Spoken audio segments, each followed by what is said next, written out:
La leçon 21, la 21e leçon de notre cours d'initiation à la pratique de la psychothérapie en counseling et particulièrement en counseling pastoral. Cette 21e leçon portera sur 3 domaines dans lesquels les pasteurs psychothérapeutes ou n'importe quel psychothérapeute expérimenté peut intervenir efficacement. Ils sont 2 domaines de spécialisation. En plus d'être psychothérapeute, vous pouvez vous spécialiser dans ces domaines-là. En plus aussi d'être psychothérapeute cognitiviste, psychothérapeute émotivo-cognitiviste, émotivo-comportemental, psychothérapeute transactionnaliste, analyste transactionnel, donc psychothérapeute systémicien, psychothérapeute familial. Vous vous spécialisez dans ces 3 domaines. Mais avant d'avancer plus loin et parler de ces 3 domaines, j'aimerais vous conseiller dans les jours qui viennent, à partir d'aujourd'hui, de faire des diades, de groupes de 2 personnes. Encore. Et dans ce groupe de 2 personnes, vous allez faire 5 choses. Premièrement, vous allez établir et développer une relation thérapeutique. Et chacun de vous va exposer le problème pour lequel il vient faire la consultation. Vous allez vous échanger 45 minutes pour l'un et 45 minutes pour l'autre. Pendant ces 45 minutes, vous établissez la relation thérapeutique et vous exposez le problème pour lequel vous cherchez la consultation, les 2 premières étapes. Et puis, dans le cours qui suivra, vous allez exposer ou présenter les objectifs de votre thérapie selon ce que vous avez écouté comme problème de votre client. Puis, dans un autre cours, vous allez prévoir les différentes sortes d'interventions possibles que vous pouvez utiliser pour réaliser ou accomplir les objectifs de votre thérapie.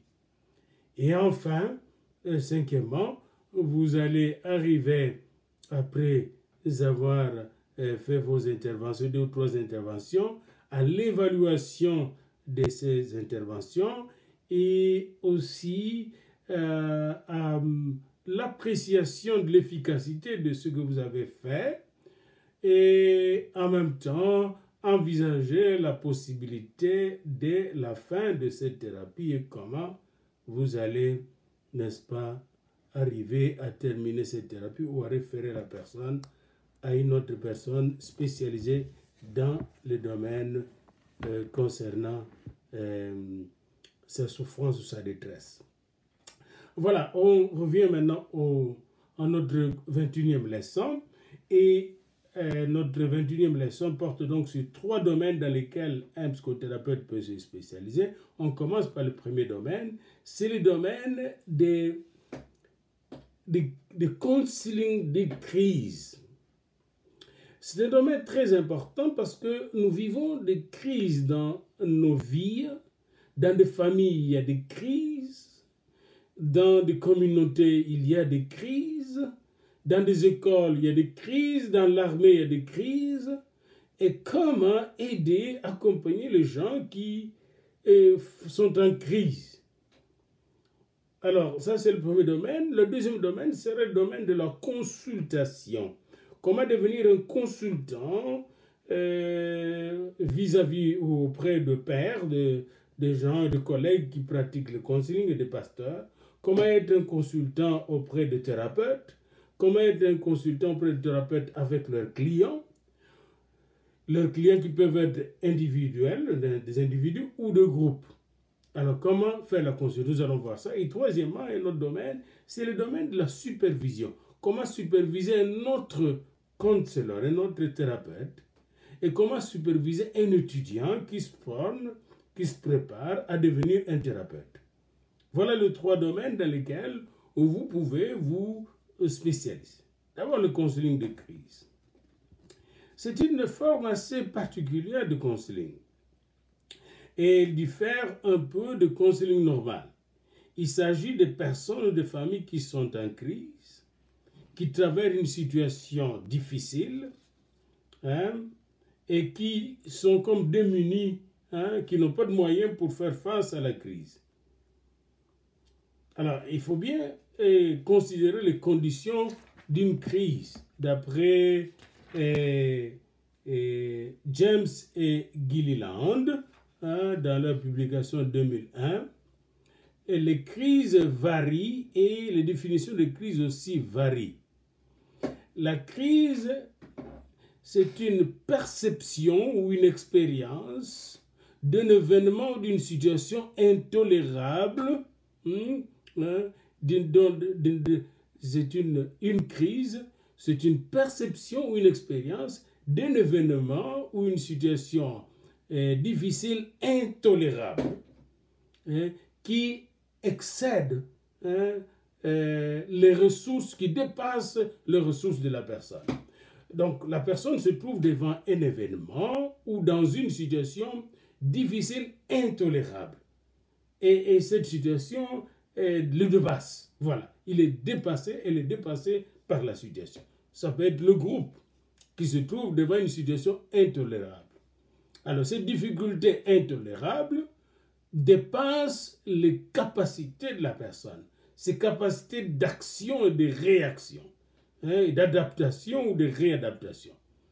Alors c'est très important d'avoir cette définition-là. La personne qui vous consulte, ou la famille qui vous consulte, ou le groupe, se trouve dans une situation ou devant un événement qui le dépasse ou la dépasse. Alors, qu'est-ce qu'il faut faire maintenant? Et la personne est dépassée. La personne a peur. La personne panique. La personne est angoissée. La personne est, pour ainsi dire, chaos, hein, est dans le chaos. Romer, en 1990, le professeur Robert décrit 5 critères qui reflètent la condition d'une personne en crise. 5 critères. D'abord, la personne perçoit la précipitation d'un événement, un événement qui se précipite, et qu'il menace. Voilà, hein, un événement qui se produit dans sa vie et qu'il menace, qui menace sa sécurité, qui menace sa vie. Quelqu'un m'arrive à la maison, entre par la fenêtre, je suis en train de dormir, cet événement qui se précipite, cet événement non planifié, n'est-ce pas, mais qui est significatif. C'est un événement significatif. Vous voyez, quelqu'un qui entre dans la fenêtre, par la fenêtre, pendant que je dors. Cet événement menace ma vie, menace ma sécurité, menace mon existence. Premier critère. Deuxième critère, la personne apparaît incapable de faire face à cette crise, de modifier cette situation. La personne est incapable, la personne est désarmée. Il n'a aucun moyen pour faire face à cet événement qu'il dépasse, qui arrive de façon précipitée, et c'est la crise. Troisièmement, la personne a une peur qui augmente, une tension qui augmente, ou la confusion. Il est dans la confusion. Donc la personne a peur, et la peur augmente. La tension augmente, et la personne est confuse. Elle ne sait quoi faire. Quatrièmement, la personne exhibe ou montre un niveau très élevé de manque de confort subjectif. La personne n'est pas confortable. Voilà. La personne n'est pas du tout dans sa peau. La personne n'est pas confortable. On appelle ça en anglais discomfort. A high level of subjective discomfort. Cinquièmement, la personne rapidement devient déséquilibrée. La personne est déséquilibrée, totalement déséquilibrée. Donc, manque de confort, déséquilibré, peur, tension, confusion, la personne est incapable de modifier cette situation-là, incapable de faire face à cette situation, parce que cet événement l'a surpris. C'est un événement surprenant qui vient le déséquilibrer. Alors, cette personne qui vous contacte, qui cherche votre aide, est déséquilibrée. Hein? La personne arrive à la maison, la femme n'est pas là, les enfants ne sont pas là, et il ne sait pas où ils sont, puis il demande où sont les enfants, je ne sais pas, il est troublé. Elle est troublée, la personne. Elle vient vous trouver. Pasteur, aide-moi, il y a un problème à la maison. Nous avons eu quelques discussions avec ma femme, mais après, je suis rentré du travail, ma femme n'est plus là. Voilà. Comment intervenir dans une situation de crise, justement comme celle-là, hein? Un événement qui est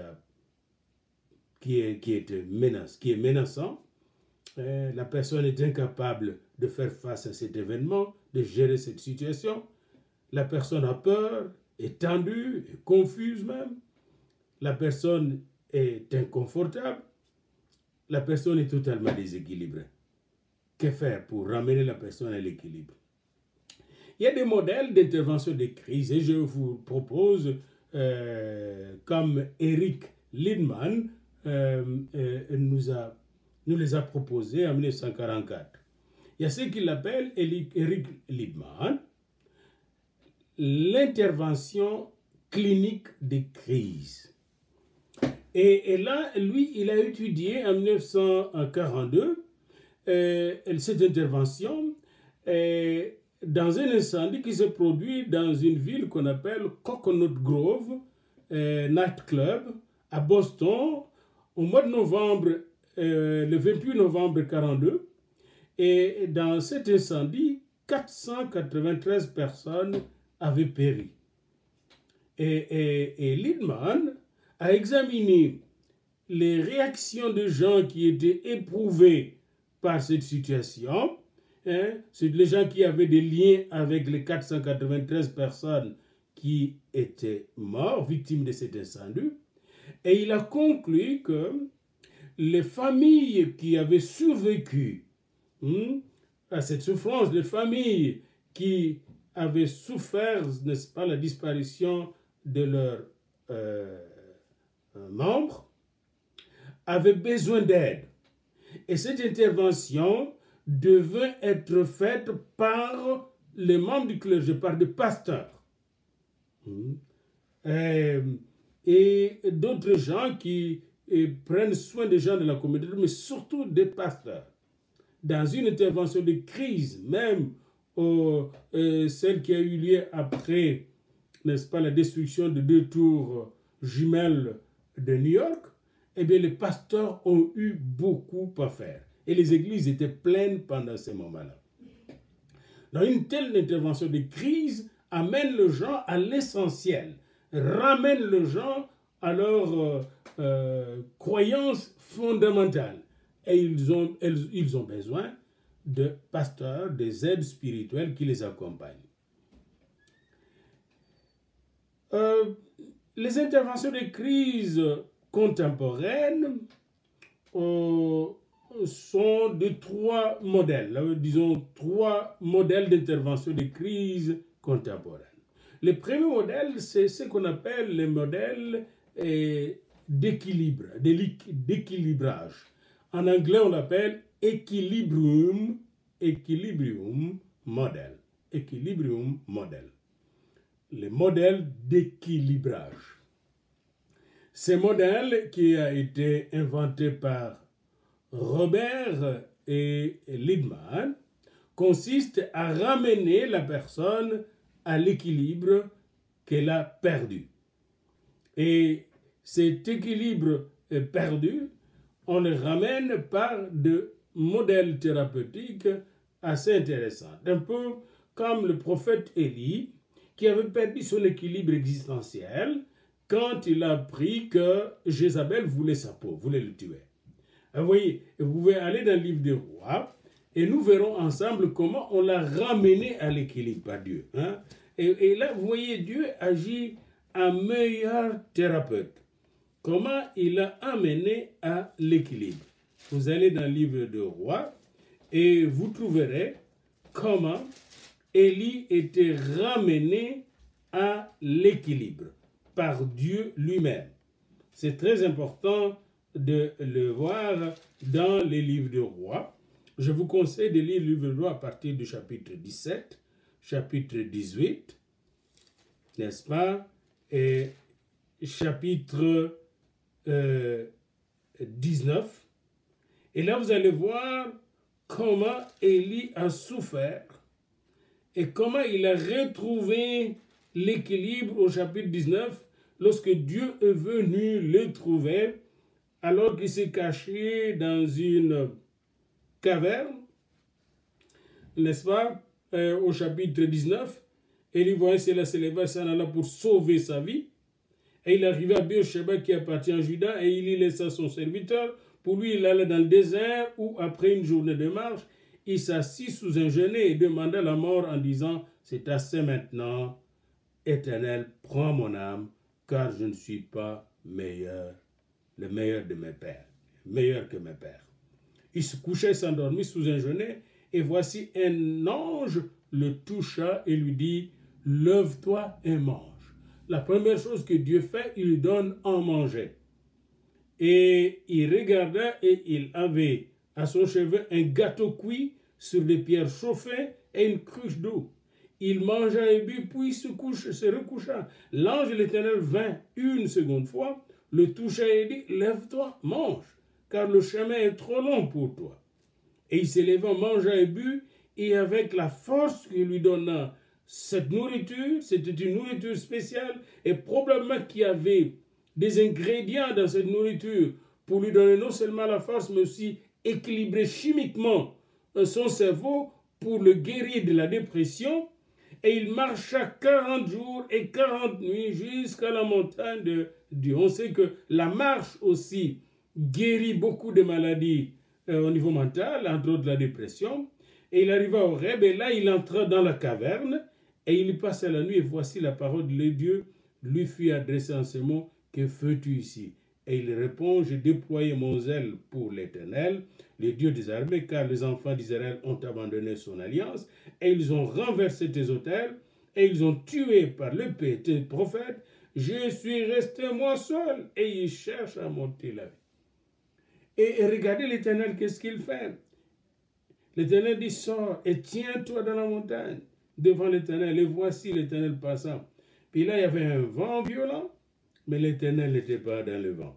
Et après cela, un tremblement de terre, mais l'Éternel n'était pas dans le tremblement de terre. Après le feu, mais l'Éternel n'était pas dans le feu. Puis un murmure doux et léger. Et là, l'Éternel était dans ce murmure doux et léger, a commencé à lui parler. Puis l'a équilibré et lui a donné des solutions à son problème. Réalisez encore ces textes et regardez bien comment il amène Élie de l'état de déséquilibré qui a été déséquilibré par un événement surprenant, dangereux, menaçant sa vie, et comment Dieu l'amène de cet état de déséquilibre à l'équilibre.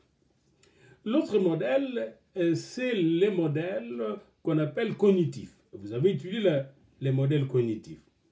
Et alors, c'est Canel qui a mis au point ces modèles pour les crises, et il observe que la crise est par nature quelque chose de limité dans le temps, et même dans l'espace. La crise était limitée dans le temps et dans l'espace. Par exemple, j'avais une crise en 98-99 à Congo, mais en quittant l'espace Congo, en venant ici au Canada, j'ai échappé à cette crise. Donc la crise était limitée dans